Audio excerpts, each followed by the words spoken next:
All of his co-workers were gone. What could it mean? Stanley decided to go to the meeting room. Perhaps he had simply missed a memo. When Stanley came to a set of 2 open doors, he entered the door on his left.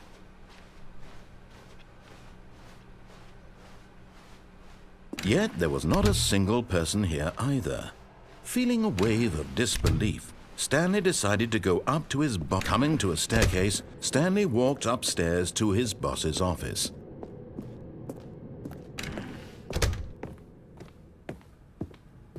Stepping into his manager's office, Stanley was once again stunned to discover not an indication of any human life. Shocked, unraveled, Stanley was in such a rush to get through the story as quickly as possible, he didn't even have a single minute to just let the narrator talk. That kind of anxiety isn't healthy, so he relaxed for a few moments with some calming New Age music.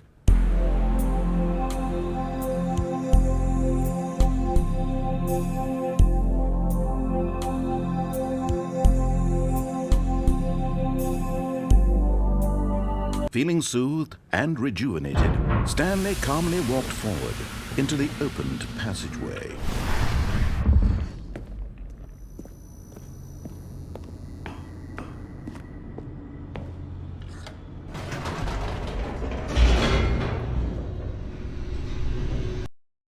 Descending deeper into the building, Stanley realized he felt a bit peculiar.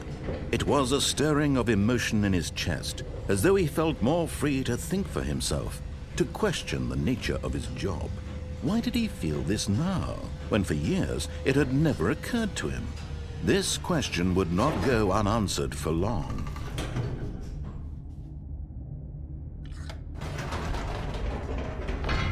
Whoops, nope, never mind. Stanley actually got back into the elevator and went back up. Silly me.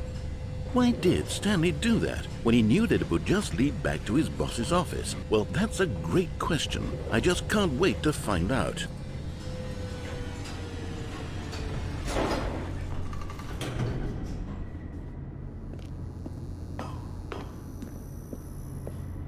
Here we are, Stanley. It's your boss's office. Exactly the way it was before you got onto the elevator. It's still just exactly what it is. What a decision you've made to come up here and look at the office again. This has fleshed out the plot of the story in new and fascinating ways I could have never anticipated. It's that keen eye for storytelling that you have, an incisive rapid fire of critical plot points, one after the other, weaving a rich tapestry of uncompromising narrative. Wow! I'm bolted to the edge of my seat.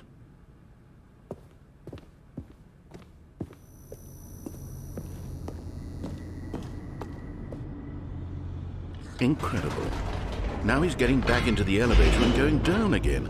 Ladies and gentlemen, how does he keep coming up with all of this?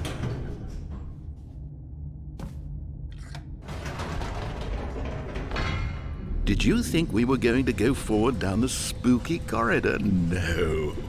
It's time once again to go back up in the elevator. I can't even begin to grapple with what might be up there. Is it the boss's office again? Or what if it's the boss's office this time? The suspense is killing me.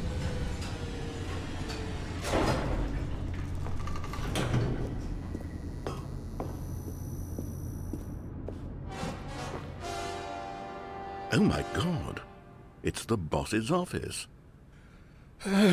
This absolutely changes everything for me. Give me a time out here for a minute while I process this.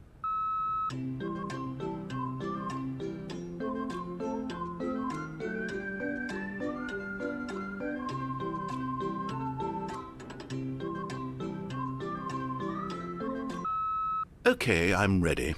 I'm prepared to embrace this stunning revelation and to move forward with... No, wait. No, I need more time to process.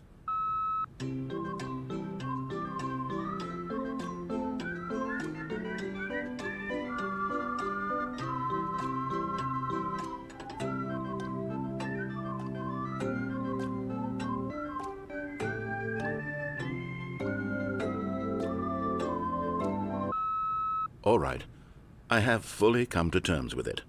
I have made space in my worldview for this astonishing new reality. As before, I turn to your expert eye for gripping narrative, Master Stanley.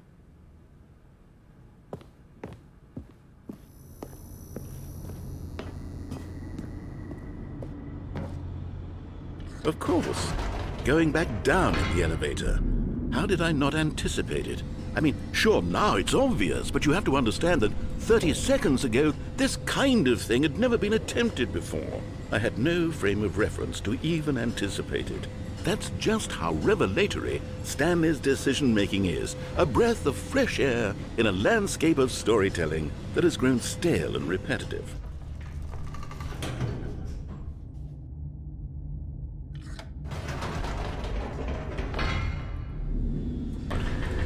I've just thought of something. Hold on, let's stop for a moment. Don't you realize? It's the anticipation, Stanley. You and I, we have no way of knowing what will be at the top of this elevator. But the suspense, the agony of waiting and anticipating and having to guess, that's the real thrill. Oh, I simply don't want to let that feeling go. It's so precious, so fleeting. Why don't we take this elevator ride nice and slow? There we go.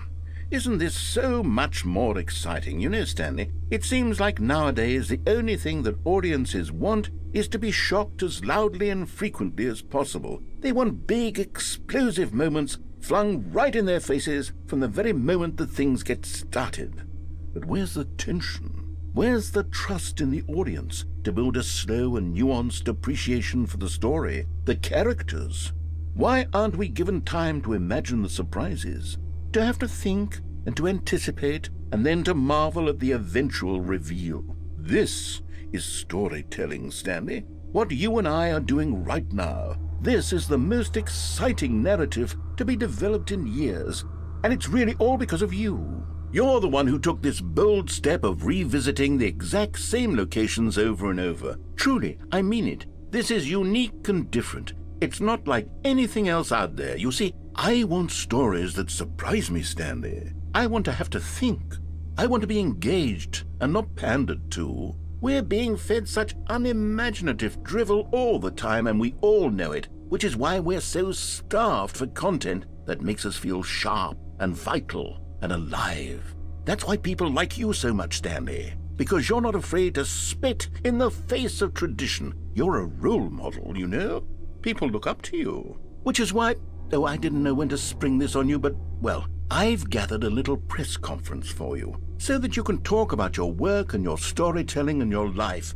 Yes, I know you're not much for the public eye, but I thought it would especially mean a lot to the people who have been following you from the beginning. They really look up to you, Stanley. I don't know if you realize the impact you have on them. This is the kind of gesture that might leave a tremendous impact on them for the better.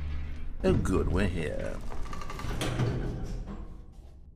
Okay, the room where we're holding the press conference should be just around the corner here somewhere.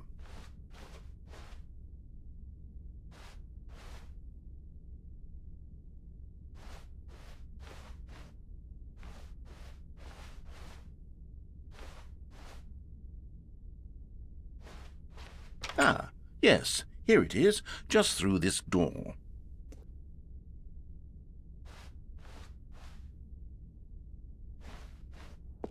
All right, are you ready? I've told them you're going to speak a little bit about the nature of surprise in storytelling and what it means to craft a truly unpredictable narrative. Oh, don't worry, you'll do great. Just be yourself and speak from the heart. I'm really proud of you, Stanley.